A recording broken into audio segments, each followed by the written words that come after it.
이른바 명태균 게이트와 윤석열 대통령의 대국민 담화 후폭풍 등으로 정치권 논란이 증폭되는 가운데 정부 여당의 비판 수위를 높이고 있는 용해인 기본소득당 대표, 재선 국회의원, 국회 행정안전위원, 국회 생명안전포럼 대표의원 역임. 윤 대통령에 대한 탄핵의 필요성을 역설하는 한편 한동훈 국민의힘 대표를 향해 민심을 배반하고 있다면서 김건희 여사 특검법을 재차 강조. 영부인의 미래 비위가 아니라 과거와 현재의 비위를 명확히 규명해야 합니다. 한동훈 대표가 대통령의 임기를 하루라도 더 보존하고 싶다면 당대표로서 특검을 결단했어야 합니다. 용해인 대표가 생각하는 김 여사 특검법 향방 등 향후 전국 전망 집중 분석합니다. 김건희 여사 특검법이 국회 본회의를 통과했습니다. 국회 핵심 업무인 내년도 예산안 심사도 한창인데요. 여야 첨예한 대립과 갈등이 이어지는 전국 용해인 기본소득당 대표와 얘기 나눠보겠습니다. 용 대표님 안녕하십니까? 네, 안녕하세요. 네. 용혜인입니다. 김건희 여사 특검법이 국회를 통과했습니다. 명태균 게이트를 둘러싼 정치권 논란도 확산하고 있는데요. 먼저 현재 전국을 어떻게 바라보고 계세요? 지금의 전국을 한마디로 이야기하자면 국정 운영 동력의 상실 상태다라고 이야기해야 할 것 같습니다. 네. 사실 이제 대통령의 도덕적인 권위 그리고 정치적인 권위가 땅에 떨어져 있는 상황에서 국정 운영이 될 수 없는 상황에 처해 있다고 좀 판단을 하고 있고요.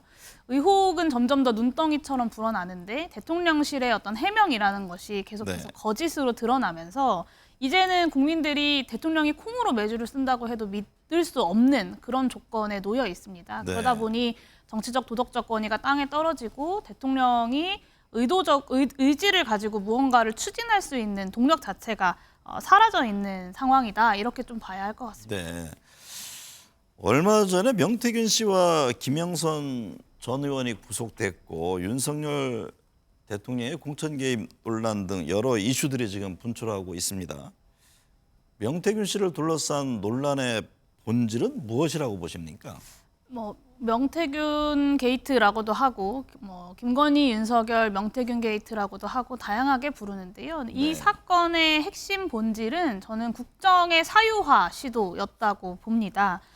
대통령의 육성이 이제 공개가 됐습니다. 만천하에 공개가 됐는데 이 녹취에 대해서 대통령이 이제 기억이 나지 않지만 덕담 수준의 말이었다라는 해명을 했어요. 네. 그러니까 이 녹취가 조작이라고 부정도 하지 못하고 부적절했다고 인정하고 사과하지도 못하는 그 애매한 어딘가에 이제 대응들을 계속 하다 보니까 국민들이 대통령의 말을 신뢰할 수가 없는 상황이 계속 이어지고 있는 거라고 보고요.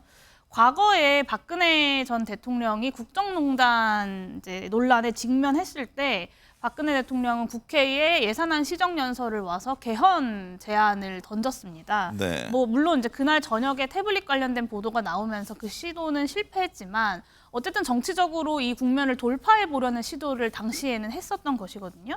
근데 지금은 그런 돌파를 전혀 하지 않습니다. 그리고 네. 대통령이 무책임하게 순방 떠나버리고 국민들은 남아있는 이런 상황이 이어지고 있는데 왜 이렇게 아무 대응도 하지 못하고 정치적으로 돌파를 못하냐를 보면 위기인 줄 모르고 있는 것이 가장 큰 문제가 아닌가 싶은 생각이 듭니다. 그러니까 지난 기자회견에서도 대통령이 직접 나서서 뭐가 문제냐라는 투의 말만 반복하고 또 녹취가 폭로되었던 그 주말에도 대통령이 한가하게 골프를 치고 있었다라는 이제 보도가 나온 상황이지 않습니까? 네. 그러니까 위기가 위기임을 인지하지 못하고 있기 때문에 이것을 정치적으로 어떻게 돌파해 보려는 시도조차 하지 못하고 있고 국민들의 불신은 더더욱 쌓이고 있다라고 봐야 할 것 같습니다. 명 씨 법률 대리인에 따르면 명 씨는 지난 8, 9일 검찰 조사에서 김 여사한테 2차례 돈 봉투를 받았다라는 취지로 진술했습니다. 두 번 중 한 번이 2021년 9월에 받은 것으로 기억한다고 했는데 이 점은 어떻게 보세요? 그 명태균 씨가 조사받으러 들어가면서 큰 소리를 치면서 나는 단돈 1원도 받은 적이 없다. 자금의 흐름만 추적하면 이 사건은 간단하게 끝날 사건이다라고 이야기를 했어요. 그랬죠. 그럼 실제로 돈이 어떻게 오고 갔는지에 대해서 검찰에서 좀 명명백백하게 조사해야 될 것으로 보입니다. 이 500만 원만 오고 간 것이 맞는지, 그리고 금전뿐만 아니라 지금 현재 정치자금법에서는 다양한 어떤 용역이라거나 뭐 여론조사라거나 아니면 공천 같은 대가라거나 이런 방식으로 대가를 치르는 것에 대해서는 불법으로 규정을 하고 있거든요. 네. 그러니까 500만 원이 아니라 금전이 아닌 다른 형태로도 뭔가 대가가 오고 간 것이 있는지 이 모든 것들을 좀 철저하게 규명해야 한다라고 보는데요. 근데 이제 이 돈의 성격과 규모를 명확하게 파악을 하려면 결국에는 김건희 여사를 조사하는 것이 불가피합니다. 네. 근데 지난 도이치모터스 주가 조작 사건에서도 검찰이 소환 조사 한 번 하지 못하고 출장 조사 한 번 하고 불기소 처분을 해버렸는데 국민들께 이것을 지켜보고 있는 국민들께서는 당연히 검찰이 이 사안을 정말 그러면 성역 없이 제대로 수사할 수 있겠느냐에 대한 의구심을 가질 수밖에 없는 것이죠. 네. 말씀하신 김건희 여사 관련 특검법이 국회 본회의를 통과했습니다. 세 번째인데요. 이번 특검법에서는 수사 대상을 김 여사의 도이치모터스 주가 조작 개입 의혹, 또 명태균 씨 관련 의혹 등으로 축소했습니다. 어쨌든 지금 대통령의 거부권 행사가 예상되는데 그럴 경우 오늘 28일 재표결하게 됩니다. 특검법 통과 가능성은 어떻게 보세요? 네, 일단 이번 특검법 표결이 국민의힘이 지금의 여러 가지 의혹들을 바로 잡고 국민 앞에 떳떳하게 설 수 있는가를 판가름하는 시험대가 될 것이라고 생각합니다. 네. 이번에 통과시킨 김건희 특검법 같은 경우에는 기존의 특검법에는 김건희 씨 관련 의혹이 13개가 넘었습니다. 근데 이 13개가 넘는 의혹을 국민들이 가장 심각하다고 보고 있는 도이치모터스 주가 조작과 명태균 씨 관련된 의혹으로 굉장히 절제해서 한정을 했습니다. 이거는 네. 국민만 보고 내린 결단이다라고 좀 이해를 해야 할 것 같고요. 근데 이제 제대로 이제 수사하지 않고 오히려 대통령 부부의 변호인이 되어서 법무법인 검찰이 되어버린 상황에서 이 특검을 통해서 법 앞에 평등이라거나 법치주의라거나 아니면 시장 경제에서의 가장 중요한 공정 경쟁이라고 하는 보수 세력들의 핵심 가치들을 지키고자 하는 세력이 과연 국회에 남아 있는가, 이것을 판가름하는 것이 28일 재의결이 되지 않을까라고 저는 좀 지켜보고 있습니다. 국민의힘은 특감을 말합니다. 용 대표는 특감이 아니라 특검을 해야 한다 그런 입장이시잖아요.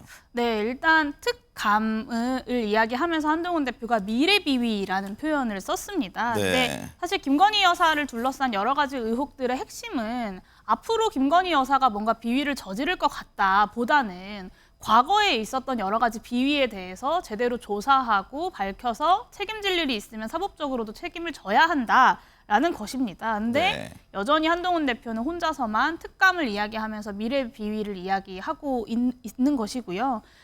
대통령 부정평가의 가장 압도적인 이유가 김건희 여사에 대한 것입니다. 지금과 같은 한동훈 대표의 입장을 고수하면 저는 대통령 지지율처럼 여당의 지지율도 바닥을 찍을 수밖에 없을 것이다라고 보고 있습니다. 네.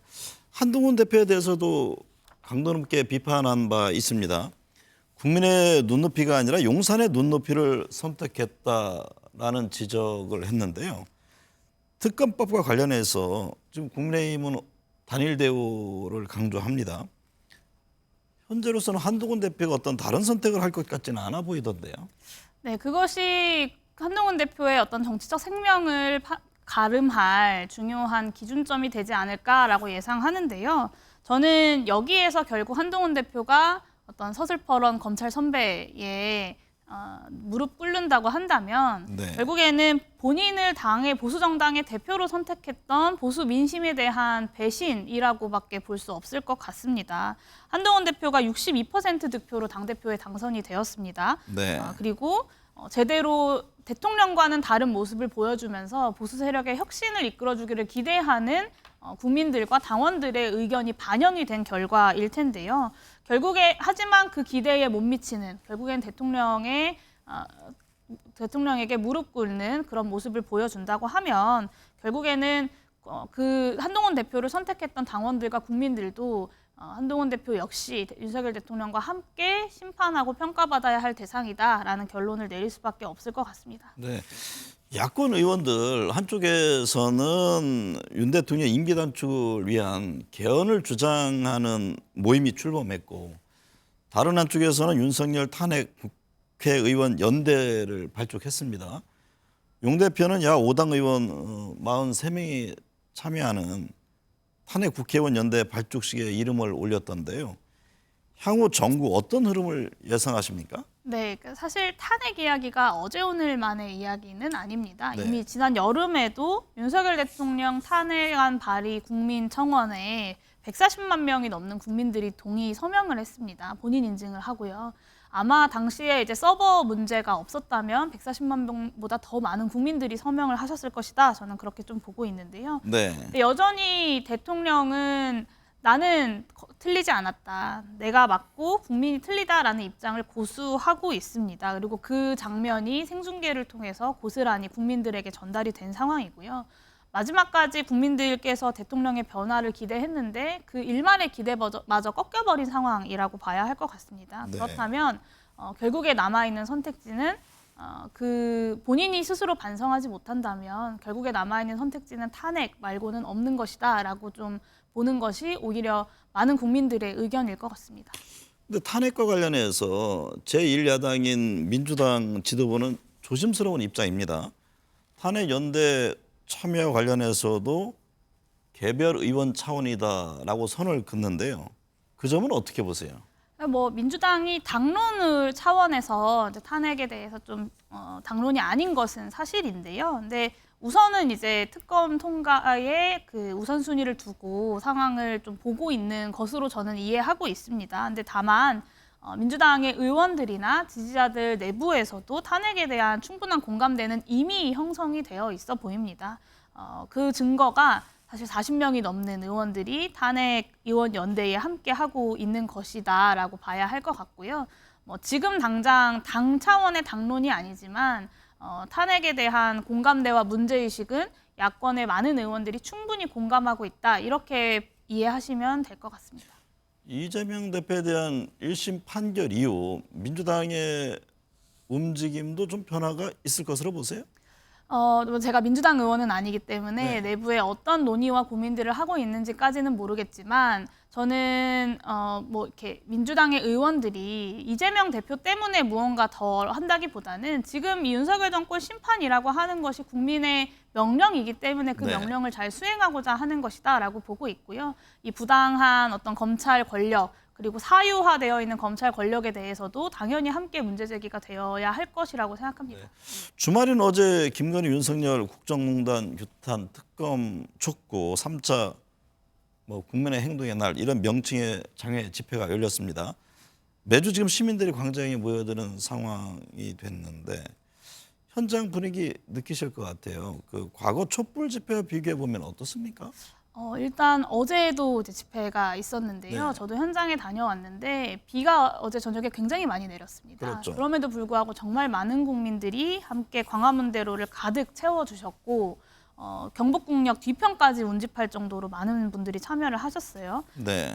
한편으로는 좀 이렇게 비가 많이 오는데도 그리고 날이 추워지고 있는데도 국민들이 또다시 촛불을 들어야 한다는 점이 좀 정치인으로서 죄송하기도 하고 그런 마음들이 많이 들었는데요. 근데 이번 집회가 이제 야당들과 함께 또 시민사회가 처음으로 힘을 모았던 집회입니다.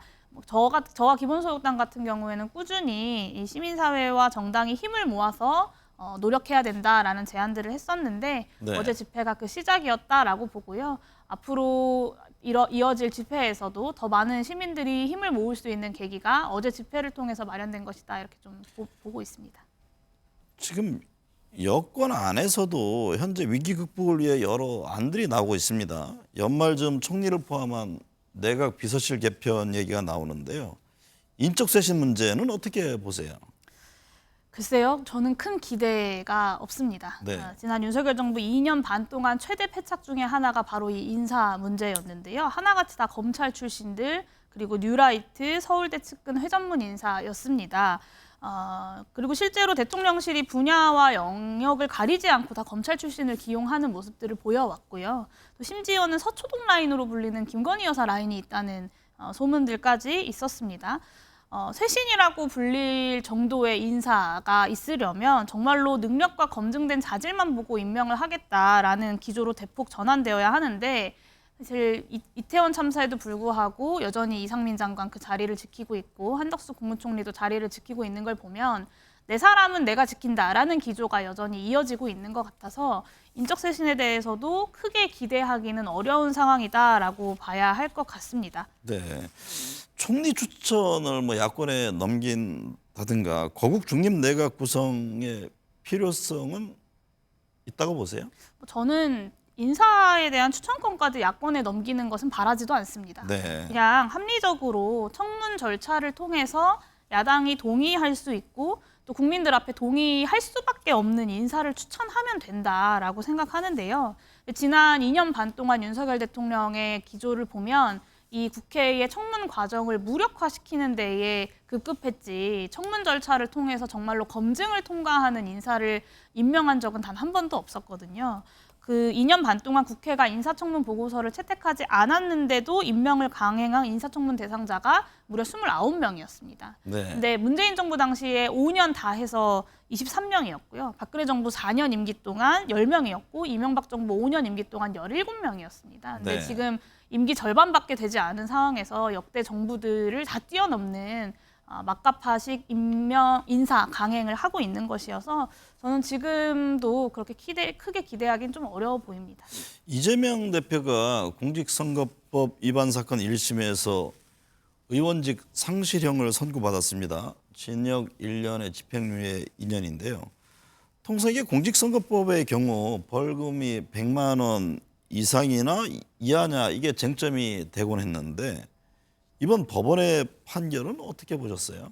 네, 이 허위사실 공표죄가 두 가지가 있습니다. 하나는 재산이나 학력 같이 구체적인 그 검증할 수 있는 증거, 네. 객관적인 어떤 정보에 대해서 허위사실로 공표한 경우가 있고 이재명 대표의 이 재판 같은 경우는 행위에 대해서 허위사실을 공표한 경우인데요. 네. 사실 이 행위에 대한 허위사실 공표는 굉장히 주관적인 영역이기 때문에 귀에 걸면 귀걸이, 코에 걸면 코걸이인 경우가 많습니다. 그러다 보니까 늘 이 행위에 대해서 기소를 할 때마다 정치적 중립 혹은 정치적 편향성에 대한 시비가 걸릴 수밖에 없는 상황이고요. 네. 그러니까 반대로 놓고 생각해보면 지난 대선 과정에서 윤석열 당시 대통령 후보가 내 장모는 누구한테 뭐 10원 한 장 피해주지 않았다라거나 아니면 도이치모터스 주식에서 그 손해만 보고 손을 털었다라고 이야기를 했는데 그것에 대한 반증이 계속 나오지 않았습니까? 심지어는 검찰의 보고서라거나 재판을 통해서 그 반론들이 이어졌는데 그러면 이것은 행위에 대한 허위사실 공표라고 볼 수 있는 거죠. 근데 윤석열 대통령이 만약에 수사 과정에서 나는 아내한테 그렇게 들어서 그렇게 믿었다라고 한다면 그 주관의 영역을 어떻게 처벌할 수 있겠습니까? 네. 저는 이런 행위에 대한 허위사실 공표에 대해서는 정치 과정을 통해서 국민들이 판단하도록 하는 것이 바람직하다라고 보고 있고요. 실제로 일본이나 독일 같은 경우는 이 행위에 대해서는 허위사실 공표 혐의를 적용하지 않고 있습니다. 한국에서도 좀 그런 방식의 법 개정이 논의가 되어야 할 것 같습니다. 지난 11일인가요? 그 공안 탄압 규탄 기자회견도 가진 바 있는데 현재 정국이 공안 정국이다 이런 인식을 갖고 계십니까? 지난주 집회에 네. 갔을 때 분명히 좀 느낀 바가 있었습니다. 네. 그러니까 원래 집회 현장에 경찰들이 나갑니다. 근데 그거는 인파 관리 그리고 질서 유지를 위해서 나가는 거지 어떤 집회 진압을 위해서 나가진 않거든요. 근데 제가 지난 9일에 집회 현장에 도착했을 때 이미 경찰들이 다 무장해 있는 상태였습니다. 삼단봉을 들고 무장하는 이제 방호복을 입고 있는 상태였었고 그것은 분명히 이 집회에 대해서 강경하게 진압하겠다라는 기조를 가지고 현장에 나왔던 것이라고 판단을 할 수밖에 없습니다. 심지어 네. 그 과정에서 11명이 연행되고 4명이 영장이 청구되는 일이 있었습니다. 근데 이 영장에 대해서는 법원이 무리하다라고 기각을 한 상황이고요.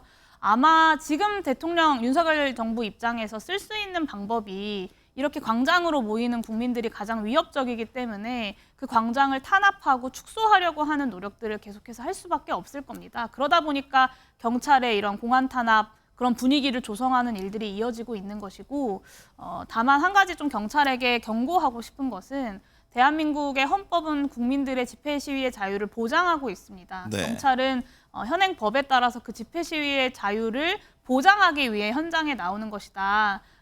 그 경찰 지도부의 무리한 정권에 대한 충성 때문에 현장에서 일하는 경찰 공무원들이 다치거나 혹은 무리한 어떤 명령을 수행해야 되는 일은 없어야 할 것이다라는 점을 좀 분명하게 하고 싶습니다. 네.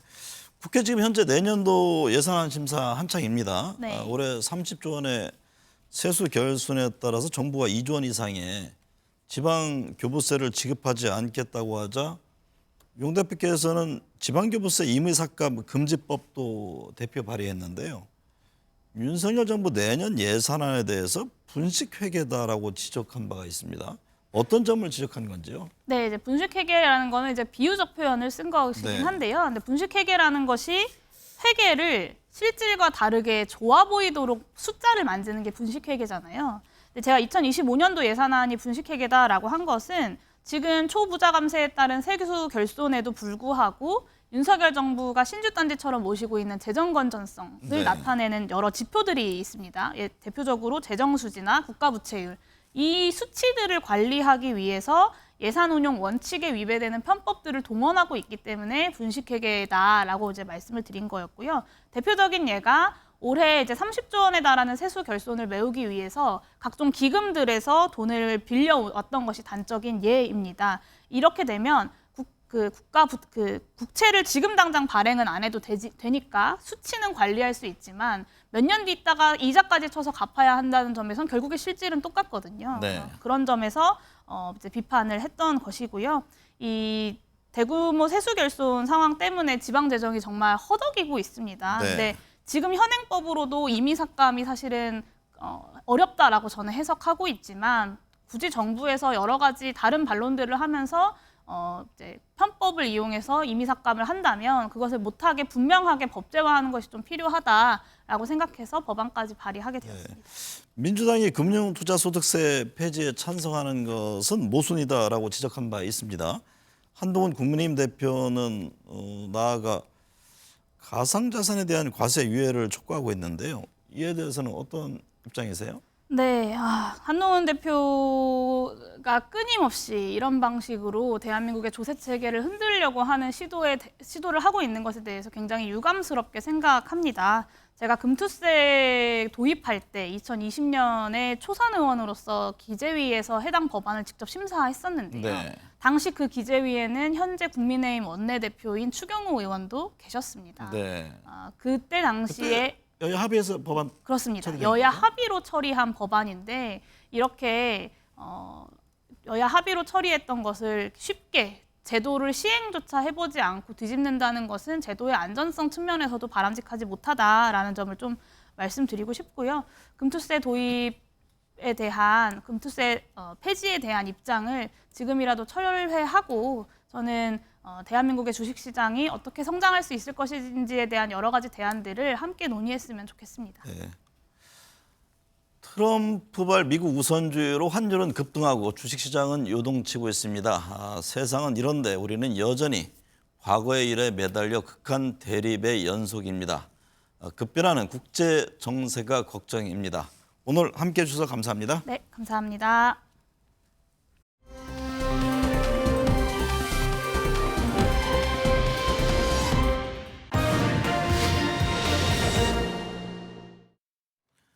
네, 정치권 현안 짚어보겠습니다. 김성태 전 국민의힘 원내대표, 홍익표 전 더불어민주당 원내대표 나오셨습니다. 두 분 어서 오십시오. 예, 안녕하세요. 맞습니다. 홍 대표님은 오랜만이십니다. 네. 네. 김성태 전 대표님, 이재명 대표의 공직선거법 위반 혐의 대부분의 관심은 당선 무효를 가르는 벌금 100만 원을 넘느냐 안 넘느냐 이게 촉각을 곤두세웠는데요. 지금 징역 1년에 집행유예 2년 나왔단 말이죠. 예. 예상하셨어요? 저는 뭐 사실상 거기까지 갈 거라고는 예상을 안 했습니다. 네. 보통 이 선거법 그러면은 정치인들이 보는 관점에서는 그래도 이제 선거가 끝나고 나면은 그렇게 뭐 흔히 말하는 중형으로 이렇게 선거 사범을 이렇게 다시는 경우보다는 벌금형으로 이제 이렇게 다들 보는데 네. 그래서 저는 벌금형 중에서는 좀 셀 거다. 그 대신 다음 뭐 항소심 2심에서 그걸 털어낼 수 거의 없을 수도 있는 그런 좀 벌금형이 좀 셀 줄 알았는데 막상 징역형으로 이렇게 떨어진 것은 아마 이 사건 자체가 그동안 재판을 오래 했잖아요. 네. 재판을 오래 하면 할수록 이재명 대표의 이런 공직선거법 위반 혐의의 중함이 재판부에서는 더 크게 읽혀졌던 것 같아요. 네. 그렇기 때문에 이런 징역형을 맞은 거죠. 네. 홍익표 전 대표님, 이재명 대표는 곧바로 항소 의지를 밝혔습니다. 기본적인 사실 인정부터 도저히 수긍하기 어려운 결론이라고 반박했는데요. 홍 의원께서는 이번 1심 선고를 어떻게 보셨나요? 네, 그 우선 당초 예상을 뛰어넘는 형량이어서 저희들도 좀 깜짝 놀랐습니다. 네. 대체로 그 벌금형 중에서 100만 원 이상이냐 아니냐 이 정도가 관심이었는데 실제 금고형 이상이 나올 거라고는 저희들도 생각을 못했었고요. 우선은 이번 그 법원의 판단에 대해서는 상당히 우리 민주당 입장에서 굉장히 유감스럽게 생각을 합니다. 네. 여러 가지 사실관계에 대해서 그 변호인 측 또 이 피고 측의 입장보다는 전적으로 검찰 측의 입장을 거의 대부분 수용했던 것 같고요. 그다음에 기존의 대법원의 판례하고도 좀 더 그 충돌하는 그러한 사례가 있습니다. 그러니까 네. 즉 기존의 대법원의 판례에서는 그 대선 후보들 토론 과정에서나 또는 뭐 이런 그 이 방송에서 하는 내용 같은 경우 약간 정제되지 않은 경우에 대해서도 포괄적으로 이 표현의 자유 측면에서 허용을 했었거든요. 네. 근데 이번 생방송 이런 거 말씀하시는 그렇습니다. 거죠? 네. 예. 근데 이번에는 그것을 그 전혀 인정하지 않고 새로운 그 대법원과 그 다른 결정을 했다는 측면에서 당연히 그 이재명 대표 측으로서는 항소심을 통해서 2심에서 사실관계를 대법원의 상급법원에 판단하고 그 견주어가면서 싸울 수밖에 없는 것 아니냐를 생각을 합니다. 네. 김 대표님, 민주당은 이번 판결 정치 판결로 규정했습니다. 대통령은 정적 죽이기에 올인했고 사법부는 이에 동조해서 정치적 판결을 내렸다는 지적인데요. 향후 전국은 어떻게 되는 겁니까? 그 뭐 지금 이제 민주당의 주장대로 그렇게 이제 검찰과 또 이제 사법부, 재판부까지도 그렇게 뭐 윤석열 정부의 그런 편을 들고 입장이라면은 지금 이 여소야대 전국은 아무런 의미가 없겠죠. 네. 지금 입법 권력은 정말 무소불위의 권력으로 여의도에서 이렇게 작동이 정상적으로 되고 있는데 민주당 입장에서 아주 강하게. 근데 이제 이걸 마치 정적주기 윤석열 대통령과 이재명 대표의 관계는 지난번 대선을 통해서 이미 게임은 끝났어요. 또 네. 대한민국 대통령은 5년 단임으로 끝나기 때문에 그렇게 뭐 정치적으로 정적이라고 이런 용어를 쓸 필요도 없는 거예요. 저는 그런 측면에서 이재명 대표는 이번 이제 공직선거법 이 선고 결정으로서 물론 항소심 대법까지 남았습니다만은 정치인으로는 상당히 감당하기 어려운 깊고 넓은 아주 큰 수렁에 빠진 거죠. 네. 저는 이제 공직선거법 이 판결도 판결이지만 이제 25일 날 이제 다음 주 있을 25일 그 판결이 더 이제 이재명 대표의 정치적 앞으로 명운을 이제 판가름짓는 네. 그런 결정이 될 것이다. 물론 네. 25일 위정교사 이제 이 선고도 뭐 1심입니다만은 뭐 대법까지 물론 많은 시간이 남다고 그러지만 워낙 두 사건 다 1심에서 심지어 2년 6개월, 2년 이렇게 엄청난 많은 법리적 그런 뭐 법률적 문제를 갖다가 다 1심에서 다뤘기 때문에 네. 새로운 사실과 새로운 증거가 없으면은 2심, 3심이 이제 빠르게 갑니다. 그렇다면은 이재명 대표의 정치적 이 큰 수령은 거의 한계에 와닿지 않았나 저는 그렇게 봅니다. 네. 홍익표 전 대표님, 이번 선고는 이 대표뿐만 아니라 당에도 영향을 끼치게 될 수도 있는 상황인데요. 물론 2심, 3심 남아 있습니다. 민주당 향후 어떤 전략으로 대응해 나갈까요? 네, 당으로서도 상당히 이제 어려운 환경에 처한 건 맞죠. 왜냐하면 일단 이재명 대표가 당의 대표이고 또 잘 아시는 것처럼 현재 봐서는 차기 당의 그 가장 유력한 대통령 후보 아니겠습니까? 네. 그러다 보니까 이재명 대표의 정치적 거취가 불확실해진다면 당의 미래 역시 함께 불확실해질 수 있기 때문에 현재 입장에서는 어쨌든 이재명 대표의 그 법적인 리스크를 다음 2심, 3심을 통해서 제거하는 게 첫 번째 과제라고 생각을 하고요. 네. 두 번째 당이 당분간은 그래도 상당히 안정돼 있는 건 다행이라고 생각을 합니다.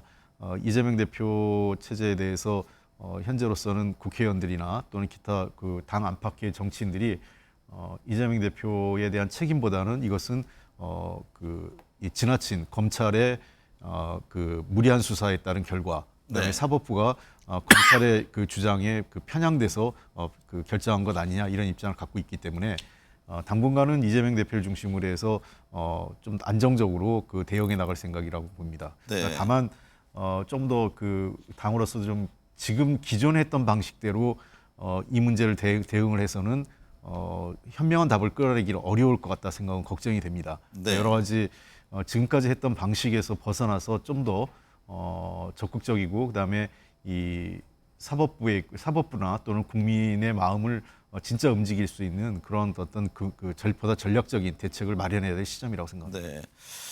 김 대표님, 이제 관심은 2심, 3심에 쏠려 있습니다. 과연 대선 전에 최종심까지 나올 것인지도 주목되는 부분인데요. 그 점은 어떻게 보세요?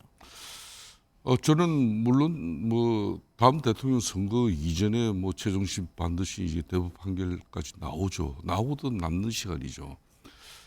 지난 뭐 거의 2년 6개월 특히 윤석열 대통령 임기 시작하자마자부터 이재명 대표의 사법 리스크를 이걸 극복하고 또 해소하는데 민주당의 또 모든 당력이 다 모아지고 그런 측면에서 이제 윤석열 정부의 국정 운영이 국민들로부터 이렇게 신뢰받는 그런 좋은 국정이 될 수 없게끔 사실상 제대로 된 여소야대 정국에서 협조를 받지 못했어요. 네. 그렇기 때문에 앞으로는 뭐 이재명 대표께서 또 이제 앞으로 항소심 또 대법까지 가려면은 또 꽤 많은 시간이 가야 되거든요. 그렇다고 해서 이걸 언제까지 이 사법적 리스크 때문에 국회도 이렇게 제대로 협치가 이루어지지 않고 또 정부하고도 계속 이렇게 날선 막 이런 대립의 갈등만 이렇게 반복되는 그런 모습, 이걸 이재명 대표께서 얼마나 어떻게 현명하고 슬기롭게 극복하느냐, 저는 네. 여기에 달려 있다고 봐요. 그렇기 때문에 이제 앞으로 항소심 대법 선고까지는 이재명 대표의 새로운 정치적 실험의 장이 될 겁니다. 네. 그 결과에 따라서 민주당의 이제 미래도 지금처럼 계속 자신의 사법 리스크를 극복하고 해소하고 대응하는데 민주당의 당력이 계속 소진된다면 민주당도 미래가 어려워지겠죠. 네. 홍 대표님, 오는 25일에 위증교사 1심 선고가 예정돼 있잖아요. 이 사안은 어떻게 바라보고 계세요?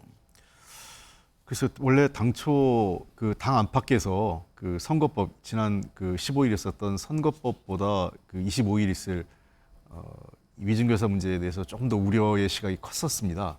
근데 당초 예상을 뛰어넘고 지금 1심에서 지난 그 선거법 관련 그 1심 선고가 상당히 중형으로 나왔기 때문에 네. 지금 25일에 있는 위증교사 문제에서도 당이 상당히 긴장을 하고 있는 건 사실입니다.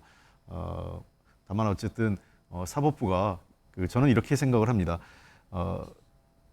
국민이 선출한 권력, 그다음에 국민이 선출한 정치적 선택에 대해서 어떤 사법적 선택으로 해서 그 어떤 가능성을 차단하는 것이 과연 민주주의에서 올바른 것인가 하는 문제에 대해서 사법부도 깊은 고민을 좀 같이 했으면 좋겠다 생각을 합니다. 그래서 여러 가지 상황을 보면서 잘못된 것은 물론 잘못된 대로 판단을 해야 되겠지만 국민적 선택과 어떤 국민의 정치적 선택이 어떤 이 가능성을 열어놓는다는 측면에서 사법부에 보다 현명한 그 재판 결과를 기대하고 있습니다.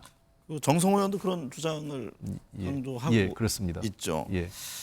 어제 민주당과 시민단체 장외 집회가 있었습니다. 김건희 여사를 규탄하는 목소리가 분출됐는데요. 김 대표는 이번이 세 번째죠. 국회를 통과한 김건희 여사 특검법 문제는 어떻게 보고 계세요? 지난 11월 2일 이제 민주당 체제가 이제 장애 집회로 이렇게 전환됐지 않습니까? 네. 뭐 어제 이제 세 번째 집회는 비도 내리고 상당히 좀 날씨도 이제 차가워지고 있지만 그 열기는 상당히 대단했다고 저는 보고 있습니다. 네. 그렇지만은 계속 이걸 뭐 장애 집회를 통해 가지고 뭐 윤석열 대통령 탄핵하야만 외치는 이 지금 집회 시위가 국민적 동력을 확보하기는 세 차례의 집회 시위를 통해서 분명히 확인이 되어졌습니다. 물론 민주당과 전통적 뭐 또 윤석열 대통령 탄핵을 주창하는 좌파 시민 단체는 끊임없는 목소리를 내지만은 한계에 부딪혀 있다. 저는 그렇게 보고 다만 이제 국민의힘이나 윤석열 정부 당정 다 함께 안고 있는 문제가 이제 늘 김건희 여사 리스크죠. 역시 네. 이제 김건희 여사 리스크도 또 이 역시 3차 이제 특검 법안이 이제 이미 지난주 본회의 가결이 됐기 때문에 이걸 이제 대통령께서도 이제 곧 이제 정부로 넘어오면은 또 이제 재의결 요구를 할 것인데 이게 아마 11월 28일 11일 하순경 이제 네. 국회 본회의에서 대통령 지금 거부권 행사가 예상되고 있고 예. 그럴 경우 오는 28일에 다시 또 재표결을 한다는 거 그렇습니다. 그거는 이제 국회 일정이 민주당 일정이 그렇게 잡혀 있기 때문에 거의 그렇게 가리라고 보고 있습니다. 네. 뭐 그런 측면에서 지금 이제 한동훈 대표가 지난 10월 20일 차담회 이후에 사실상 당정 간의 갈등이 상당히 크게 정폭이 됐었죠. 네. 그렇지만 그 이후에 우리 당원들이나 또 국민들 입장에서 집권당 당정 관계가 고도의 정치 행위를 통해서 이를 안정시키고 국민을 안정시키고 사안을 풀어야지 그걸 대립과 갈등으로서 이렇게 집권당이 굴러갈 수는 없다는 그런 많은 지적도 받았습니다. 그렇기 네. 때문에 상당히 요 근래는 이제 안정적으로 주로 대야 공격에 한동훈 대표의 당권이 지금 행사되어지고 있기 때문에 지금 상황으로서는 뭐 11월 28일 예상되는 그런 제2결 요구 국회 본회의에서도 이렇게 뭐 특검 법안이 지난번 4명 이상의 이탈표가 더 이상 나오지는 네. 않는다고 저는 그럼 보고 역시 있습니다. 부결 예상하시는 거죠? 네, 그렇습니다. 홍익표 전 대표님은 어떻게 보세요? 특검법 뭐 대통령이 이제 거부권 예상이 되는데 통과 가능성 문제는 어떻게 보세요? 저는 뭐 쉽지 않다고 생각합니다. 네. 저도 왜 그러냐면 지금 현재 그 국민의힘 당내 여러 가지 갈등, 과거 이제 소위 뭐 친윤 친한 갈등이라는 부분이 얼마 전부터 다소 봉합 국면으로 들어왔습니다. 네. 그러니까 대통령 그 대국민 간담 그 기자 간담회 이후에 약간 봉합 국면으로 좀 들어가 있고 특히 그 엊그제 있었던 이제 이재명 민주당 대표의 1심 선고를 계기로 조금 더 그 국민의힘이 그러니까 야당과의 전선을 속에서 내부 갈등을 최소화할 수 있는 그런 분위기가 좀 만들어진 것 같아요. 지금 현재 제가 그 안팎의 그 국민의힘 관계자분들하고 얘기를 나눠보면 그런 네. 분위기가 있기 때문에 이번 그 거부권 그 김건희 여사 특검과 관련돼서 그 거부권을 행사해서 다시 온다면 당장 이거를 통과시키기는 쉽지 않을 것 같습니다. 특히 이 김건희 여사 특검 관련된 내용 중에 또 하나 이제 명태균 게이트가 포함되어 있다 보니까 네. 당내에선 그런 얘기를 하시더라고요. 그러니까 이게 그중 그러면 이제 공천 관련돼 가지고 국민의힘 의원들이 직접적으로 수사 조사 대상이 되기 때문에 이거 우리 목을 내놓는 거 아니냐 이런 얘기들 좀 제법 하시더라고요. 네. 그러면서 아마 내부적으로 그 부결 가능성이 좀 높은 것으로 점치고 있고 현재로 봐서는 그 4명 이상 또는 도리어 그 이하로 나올 가능성이 더 높지 않냐 생각합니다. 네. 김성태 대표님, 예. 향후 전국에도 어떤 변화가 있을까요? 대통령 지지율 뭐 하락하는 상황이었는데 이재명 대표에 대한 1심 선고, 여야가 새롭게 진열을 재정비하게 될까요? 민주당 뭐 지금 단일대우 이렇게 움직임 두드러보지는 그런 강조를 하고 있습니다만 한편에서는 이른바 비명계라고 불리잖아요. 김동연, 김경수, 김부겸 이른바 3기 인사들의 움직임도 주목하던데요. 이 상임 인사들이 저 민주당에 뭐 정치적 영향력을 행사할 수 있는 그런 여건과 구조는 저는 전혀 아니라고 봅니다. 네. 앞으로도 지속적으로 계속적으로 이재명 대표 체제의 이 공고한 당권은 행사되어질 것이고 거기에 어떠한 이 지금 현재 당권에 힘을 빼는 그런 정치 세력 조직이 없어요. 지금 상황에서는. 제가 볼 때는 이 대한민국 헌정 역사상 이렇게 보면 늘 민주당의 야당의 길을 오래 걸었고, 야당 그러면 이제 DJ, YS, 민주당의 그 아주 공고한 지도력을 그때 이제 가장 최고로 봤는데, 저는 그때 DJ의 민주당 이 당권 장악력보다 훨씬 지금이 이재명 체제가 더 공고하다고 보거든요. 네. 그렇기 때문에 이재명 대표 체제에 지금 현재 김동연, 김경수, 김부겸, 허리 많은 이 상김들이 아무리 갖다 들이대도 지금 현재 민주당 현역 의원들의 움직임은 절대 있을 수 없을 것이다. 네. 다만 이제 내년 초에 빠르면은 이 공직선거법이든 앞으로 있을 25일 이 위정교사 이게 이제 1심에서도 이제 징역형 이상의 행위되고, 이게 항소심에 갔을 때 이게 이제 실질적으로 1심과 비슷한 결과로 그대로 이제 나와버리면 그때부터 흔들립니다. 아직 그때 지금까지는 그때까지는 절대 그때까지 조금이라도 흔들릴 수 있는 사람이 있다면 대려 민주당 내에서 그냥 네. 반역자로 색출해가지고 그냥 끝장이 날 거예요. 네. 홍 대표님, 명태균, 김영선 전 의원의 구속에 이어서 공천 개입 의혹과 관련한 정치인들에 대한 수사 지금 얘기가 나옵니다. 이준석 개혁신당 의원, 김종인 전 비대위원장, 박완수 경남도지사 구체적인 이름까지 거론되던데 명태균 게이트 문제는 어떻게 보세요? 굉장히 사실은 이 정치권에서 저희 김성태 의원님도 계시지만 저희들이 봤을 때는 비상식적인 사건입니다. 왜냐하면 네. 물론 정치권에 이런저런 이제 소위 브로커처럼 왔다 갔다 하는 사람들이 있는데 되게 그런 분들이 만나는 사람도 굉장히 제한적이고 권력의 핵심부에 접근하는 경우가 드문데, 명태균 씨 같은 경우는 지금 현재 대통령 부부와 굉장히 거의 매일 통화했다 이런 기록이 지금 나오고 있고, 네. 그다음에 국민의힘의 과거 당대표급 인사들하고 줄줄이 지금 인연을 갖고 있어요. 특히 아마 제일 인연이 깊은 분은 김종인 전 위원장하고 이준석 전 대표가 제일 인연이 있는 것으로 지금 전해지고 있는데, 이런 부분에 대해서는 좀 더 투명한 수사가 이루어져야 될 것 같습니다. 그래서 네. 과거 국민의힘에 여러 가지 있었던 선거 과정이 있었거든요. 2020년에 있었던 서울시장 보궐선거 당시에 어떤 여론조사 문제가 실제로 투명하게 이루어졌는지, 또 2022년 대통령 선거 당시에 홍준표 후보와 윤석열 후보 당시에 어떤 또 다른 문제가 있었는지, 이런 당내 선거 과정에서 공정하게 이루어지지 않고 뭔가 잘못된 점이 있었는지, 또 공천 네. 과정에서 명태균 씨가 어떤 영향을 했는지, 또 그 과정에 정치자금 수수는 어떤 정치자금과 또 지역에서 이권 개입 문제도 있거든요. 이런 문제에 대해서는 검찰이 투명하고 정말 한 점의 의혹 없이 이 수사를 해야 된다고 생각합니다. 안 그러면 이 명태균 씨 게이트 문제 갖고 반드시 특검으로 갈 수밖에 없습니다. 네.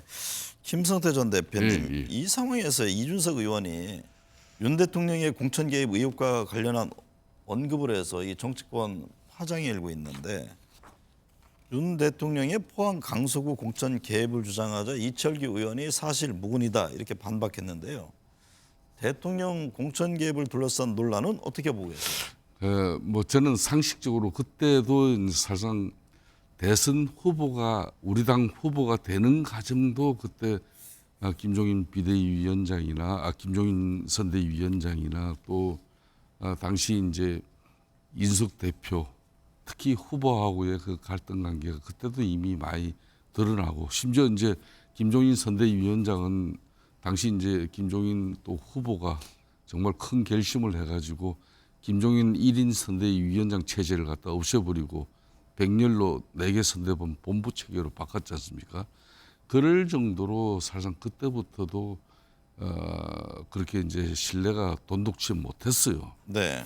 그런 이준석 당 대표 체제에서 이제 당시 윤석열 대통령이 이제 후보가 되고 또 대선에서 당선자가 됐다고 해서 그 경계심을 풀고 이준석 대표에게 누구 공천해주고 누구는 하지 말아라, 이런 쉽게 말하면 책 잡힐 일을 윤석열 당시 대통령 당선자가 그렇게 할 수가 없죠. 아무리 정치 네. 경험이 일천에 했다 치지만은, 다만 윤석열 지금 대통령 내가 당시 우리 당 후보가 되는 과정까지는 정치 경험이 일천했기 때문에 많은 분의 조력과 도움을 받았는데 네.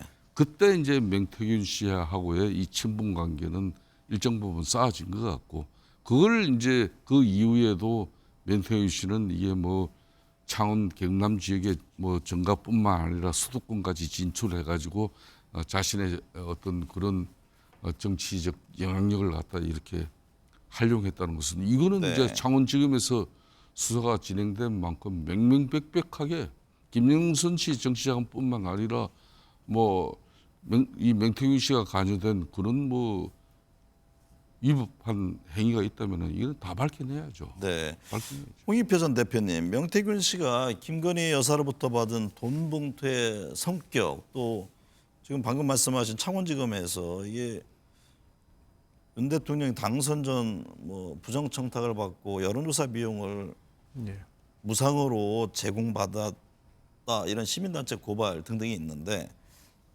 이 수사 어떻게 될까요? 진짜 우리나라 검찰이 이 김건희 여사 문제만 가면 굉장히 왜소해지고 그 자기가 어디로 가야 될지 방향을 못 잃는 것 같습니다.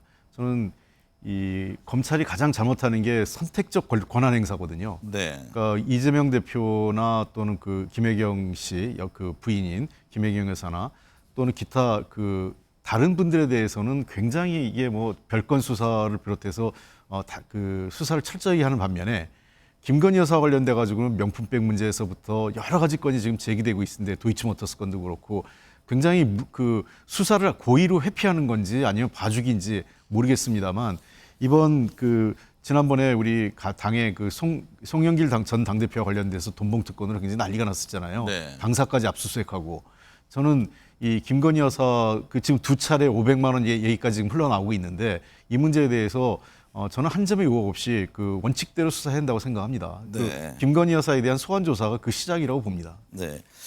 김 대표님 계시니까요. 예. 국민의힘 당원 게시판 논란 이게 시끄러운데 이게 도대체 뭡니까? 한동훈 대표 가족 이름으로 윤 대통령 비판 댓글이 달려 논란이 되고 있는데 장해찬 전 최고위원은 한동훈 가족이 쓰지 않았다고 부인하지 않고 있다. 이런 얘기까지 했어요. 이게 그게 뭡니까? 이제 지금 이제 국민의힘 당원 게시판에는 네. 당원의 실질적인 실명이 확인되지 않으면 들어갈 수가 없어요. 네. 그런 측면에서 한동훈 대표 자신의 이름으로 된 것은 자신이 아니라는 사실은 이미 당 사무처 조사를 통해서 밝혀졌죠. 다만 이제 한동훈 그런 이제 뭐 장모 뭐 이런 뭐 가족들로 비춰지는 그런 사람들에 대한 그 내용을 한동훈 대표가 적극적으로 이걸 해소하고 해명하지 못하고 있다는 게 이제 장해찬 최고위원의 주장이거든요. 근데 이제 이런 부분도 이제 뭐 당 사무처에서 앞으로 뭐 명백하게 이제 조사를 지금 하고 있는데 네. 그 이 부분을 한동훈 대표 입장에서 진짜 자신들의 처가나 또 자신들의 직접적인 가족들에 의해 가지고 그런 뭐 윤석열 대통령을 비방하는 그런 기사들을 갖다 그게 퍼나르면서까지 이렇게 한 사실이 있는지 그 한동훈 대표도 이제 측근을 통해서 그런 사실이 있으면 제대로 한번 조사를 해봐라 이렇게 하는데 이제 장희천 최고위원의 입장은 좀 더 명확하게 구체적으로 왜 해명하지 않냐 이런 주장입니다. 네. 오늘 두 분 말씀 감사합니다. 네, 고맙습니다.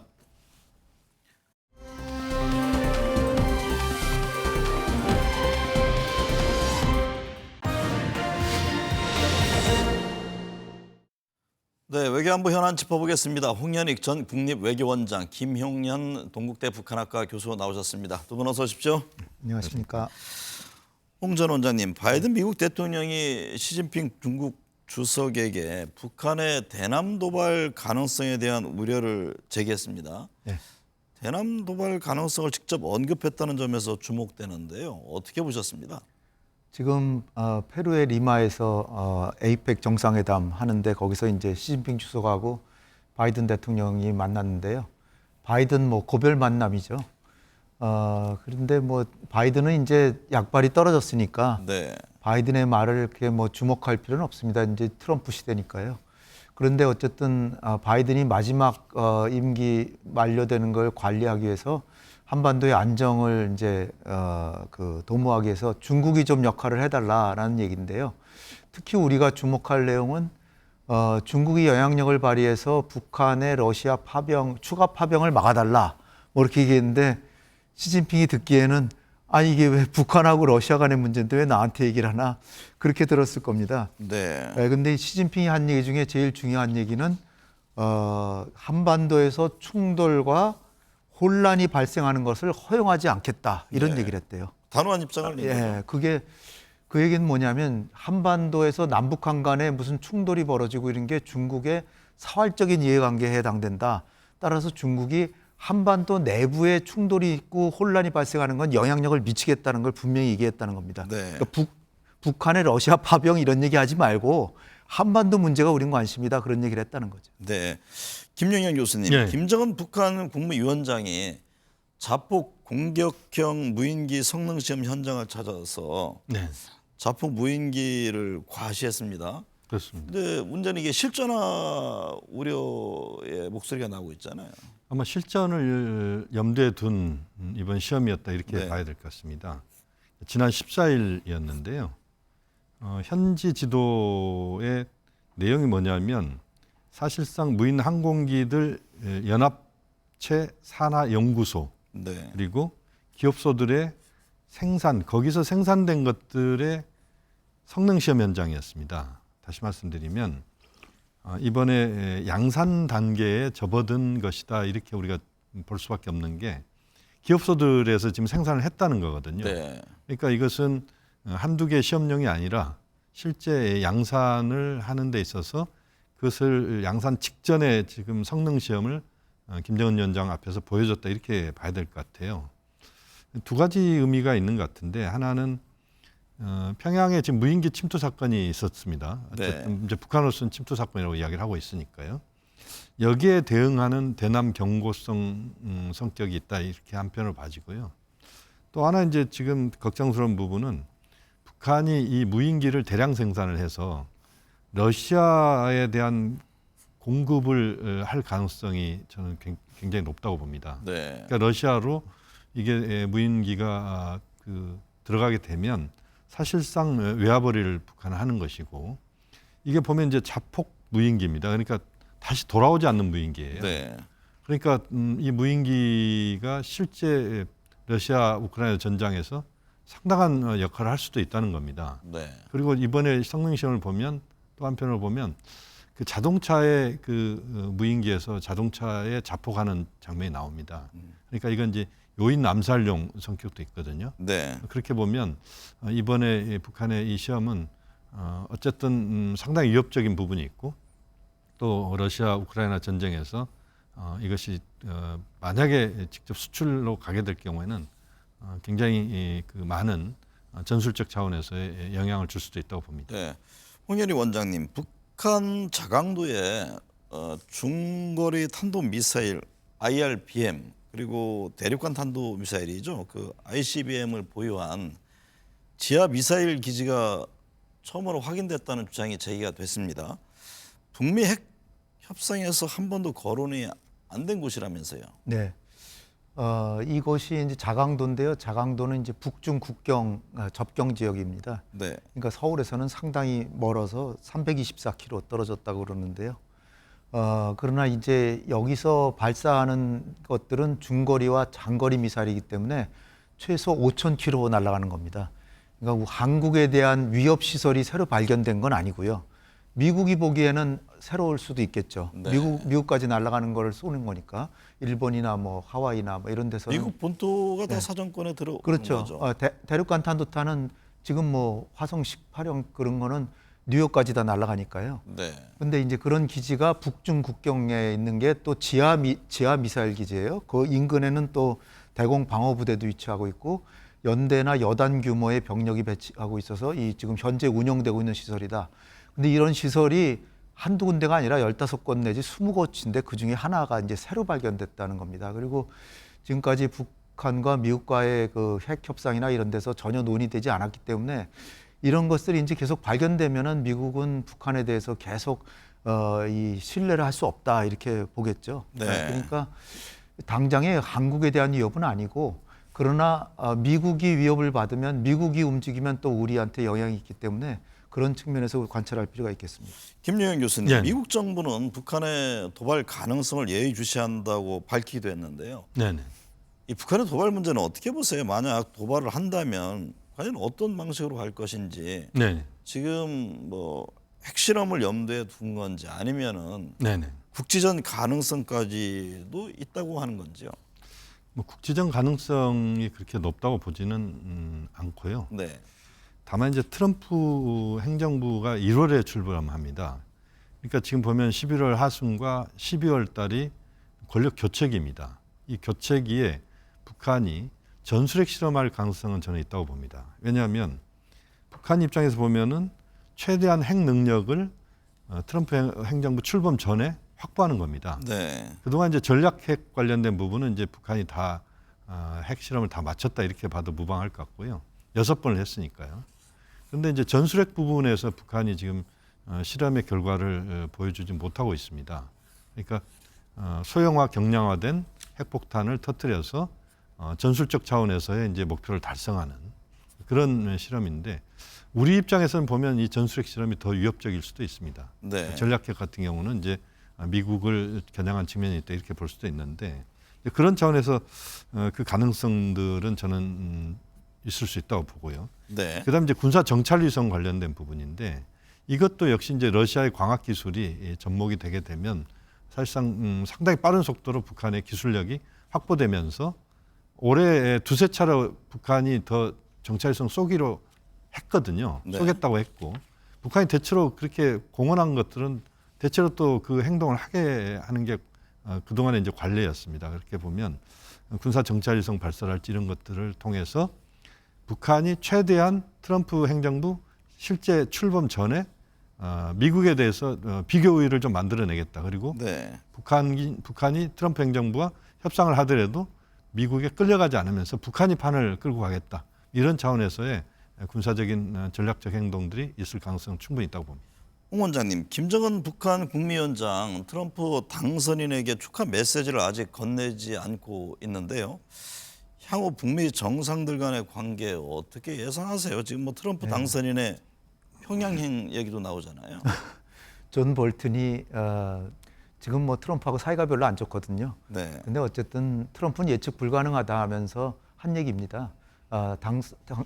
취임 초기에 평양을 가도 놀라지 않겠다. 그럼 몇 비유적으로 얘기한 거죠. 네. 근데 김정은으로서는 지금 축하 메시지를 뭐 굳이 보낼 필요가 없는 게 굳이 자기의 의사를 미리 밝혀서 북한의 입장을 표명할 필요가 별로 없고요. 지금 김정은은 러시아에 파병하고 러시아의 거기가 이제 동맹으로 복원되고 그 뒷배가 이제 든든해졌기 때문에 굳이 뭐 미국에 이렇게 구걸하다시피 이렇게 할 필요가 없다라고 이제 여기고 있을 겁니다. 네. 따라서 트럼프가 이제 초기에 어떻게 나오나를 이제 보고 또 강요들이 어떤 사람이 임명되느냐 이제 대부분 다 임명이 됐죠. 근데 대부분 다 대북 강경파들입니다. 근데 어쨌거나 트럼프가 이제 주도하기 때문에 트럼프가 어떻게 하나를 보는데 트럼프는 일단 우크라이나를 제일 먼저 손댈 거고요. 네. 두 번째는 이스라엘 문제. 종전 방향으로 두 개 다 이제 진행을 하는데 그렇게 되면은 만약 우크라이나 종전이 되면은 러시아하고 푸틴하고 트럼프하고 관계도 좋기 때문에 미국하고 러시아 관계가 좋아지고 북러 관계가 약간 이완되면서 자연히 이제 그 다음 차례가 북한이 될 겁니다. 그러니까 네. 지금은 내년 상반기까지는 큰 변화가 있을 것 같지는 않고요. 뭐 좀 그 간을 보겠죠, 서로 간을 보다가. 근데 트럼프가 예상과 달리 김정은을 3번이나 만났는데도 아무 변화가 없으면 김정은이 이제 뭔가 큰 도발을 2017년처럼 큰 도발을 해서 그 다음에 북미 정상회담이나 북미회담으로 가느냐, 아니면 이미 3번이나 만났으니까 트럼프가 좀 획기적으로 대화 제안을 해서 뭐 실무회담이든 정상회담으로 가느냐 하느냐 여부가 달렸지, 제가 보기에는 군축회담 쪽으로 북미회담이 될 가능성이 매우 크다고 봅니다. 네. 군축회담이라고 하는 거는 지금 한반도 비핵화로 가는 게 아니라 어느 정도의 북한 핵을 인정해 주면서 동결만 해라, 또 장거리 미사일 개발하지 말라, 그러면은 제재 해소해 주고 그다음에 지원까지 해주겠다 이렇게 갈 가능성이 있기 때문에 우리는 상당히 이 부분을 철저하게 대비해야 될 것 같습니다. 김 교수님, 네. 트럼프 당선인 지금 인선에 속도를 내고 있는데 그러면서 좀 논란도 있습니다. 네. 일론 머스크 테슬라 최고 경영자, 뭐 정부 효율부 수장으로 지명됐는데 지금 맞습니다. 가장 관심이 쏠리는 인물이잖아요. 네네네. 트럼프에게서 과연 어떤 역할을 할 것인지 네네. 머스크가 뭐 트럼프 당선인 가족 사진에도 등장하고 트럼프 손녀가 삼촌이라고 뭐 이렇게 칭하는 그런 모습도 이렇게 비춰지면서 굉장히 돈독하게 지금 그렇죠. 보여지잖아요.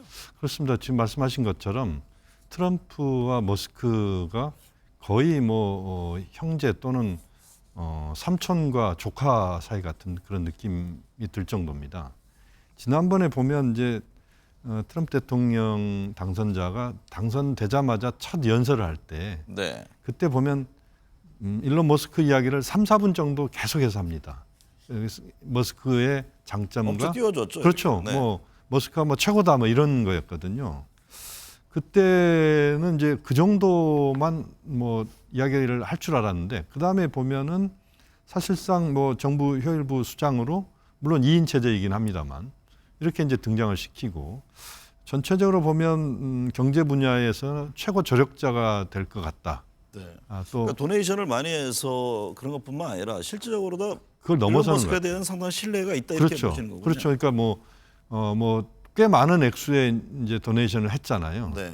거기에 대한 답례 차원이 아니고 그것을 넘어서서 트럼프 전 대통령은 머스크를 굉장히 중요하고 굉장히 그 미래에 대한 해안이 있고 아주 중요한 인물로 지금 보고 있는 것 같습니다. 네. 그래서 일부에서 보면 이제 선거 때 트럼프 대통령에 대한 적극 지지 현상을 보면서 일부 언론에서는 트럼프의 치어리더다 뭐 이런 이야기까지 했었거든요. 네. 그런데 이게 실제 선거 때만 그친 게 아니고 지금 현재 그리고 앞으로도 머스크의 역할은 우리가 생각하는 범위를 훨씬 넘어서서 트럼프 대통령의 외교 정책, 경제 정책에까지도 많은 부분 영향을 줄 것이다.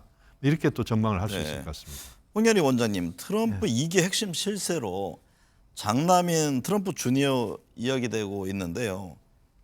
장녀 이방카 부부와는 지금 거리를 두는 모습이던데 이방카는 트럼프 당선인이 싫어한다고 했던 테일러 스위프트 공연에 가고 파란 정장 입는 그런 모습도 자주 보이던데 가족 간의 그럼 영향력에도 뭔가 좀 변화가 있는 겁니까?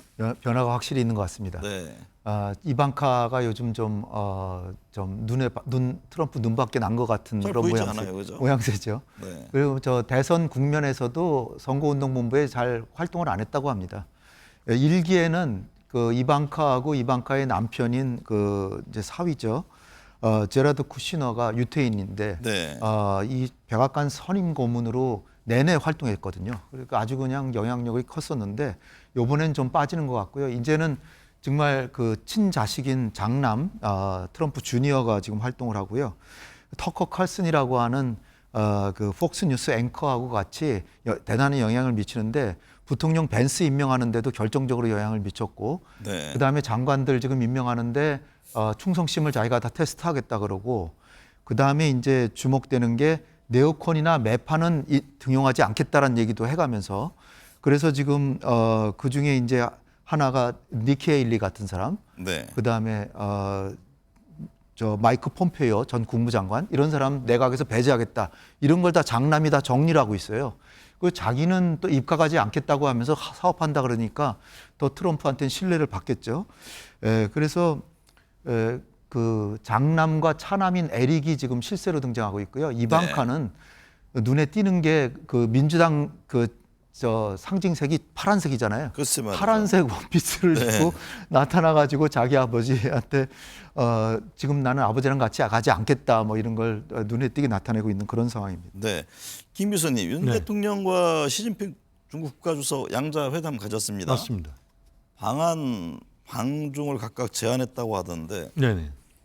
언제쯤 가능할까요? 그러니까 현실적으로 보면요, 이제 시진핑 주석이 2014년도 7월달에 한국에 온 뒤로 한 번도 온 적이 없습니다. 그때 원래 오기로 했는데 코로나 맞습니다. 정국이 됐죠. 예. 네. 11년 동안 이제 못 왔는데 지금 이제 내년도에 경주에서 중요한 행사가 있습니다. 에이펙 정상회의가 경주에서 있고요. 2026년도에는 중국에서 합니다. 그러니까 내년에 한국, 내후년도에 중국 이렇게 되기 때문에 내년도 한국의 에이펙 가을 정도 될 것 같은데요. 그때 시진핑 주석을 초청하는 뭐 이런 지금 이야기가 나오고 있고 또 내후년도에 우리 대통령께서 중국 방문하는 이런 정도로 지금 정리가 되고 있는 것 같습니다. 이제 다만 이제 지금 한중 관계도 여러 가지 현안이 있고 또 네. 이번에 보면은 이제 그 중국이 비자 면제를 시켰잖아요. 네. 그런 것들까지 보면 이제 중국도 적극적으로 한국과의 협력 또는 대화를 하고 싶다 이런 입장인 것 같아서 네.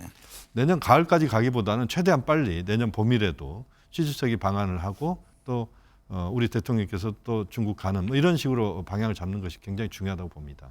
홍 원장님, 외신 중에요 좀 흥미로운 걸 본 게 있는데 주일 미군 사령부가 네. 자위대와 협력하기 위해서 도쿄 도심으로 이전을 검토하고 있다 이런 소식인데 네. 이게 어떤 배경일까요? 이게 한미일 삼각 지휘 체제가 일원화되는 그 일환이라고 이제 보여집니다. 네. 최근에 이제 일본군이 일본 그 자위대가 육해공 통합사령부를 만들었거든요. 그리고 이제 동경 내부로 이제 방위성으로 들어갑니다. 네. 그런데다가 이제 거기에 따라서 주일미군도 통합군 사령부를 만들어서 하는데 통합군 사령부가 지금은 도쿄 서부의 요코다 기지라고 하는 30km 도쿄에서 30km 떨어진 곳에 있는데 근데 주일미군하고 일본군하고 이게 연합 체제를 갖추려면 좀 가까이 있어야 되잖아요. 네. 그러니까 롯본기라고 하는 도쿄 중심가에 롯본기로 옮긴다는 거예요. 방위성에서 3km밖에 안 된답니다. 거기다가 지금 한국군도 지난 10월 달에 한국군 전략사령부 만들었죠. 그다음에 한미연합사하고 이제 연계를 강화하잖아요. 그런데다가 일본군도 주일미군하고 일본 자위대하고 연합이 되고 그래서 한국의 주한미군, 주일미군, 한국군, 일본군이 한미일 삼각 연합 체제를 갖추는 그런 모양새라고 이제 보여집니다. 네. 오늘 두 말씀 감사합니다.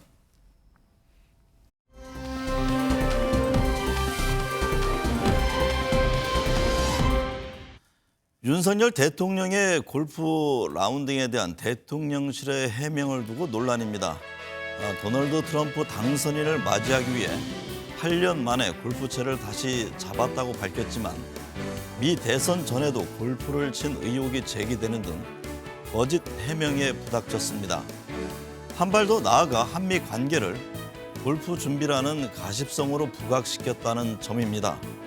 트럼프 2.0 시대에 예상되는 외교안보 전략, 특히 북한 핵 문제를 어떻게 접근할 것인지 등 진지한 대응이 아닌 단순히 골프광 트럼프를 대한다는 취지로 비춰졌습니다. 골프를 아무리 좋아하는 트럼프라고 하더라도 정상을 대하는 대한민국 대통령실의 대응에 과연 어떤 심정이었을까요? 지극히 고마워할까요? 아니면 무시당한다고 느낄까요? 내치는 돌이킬 수 있지만 외치는 한 번 어긋나면 다시 돌이키기 어려운 만큼 신중한 언어, 촘촘한 전략이 절실합니다. 당연히 그 중심에는 국가 이익입니다. 시청해주신 여러분 감사합니다.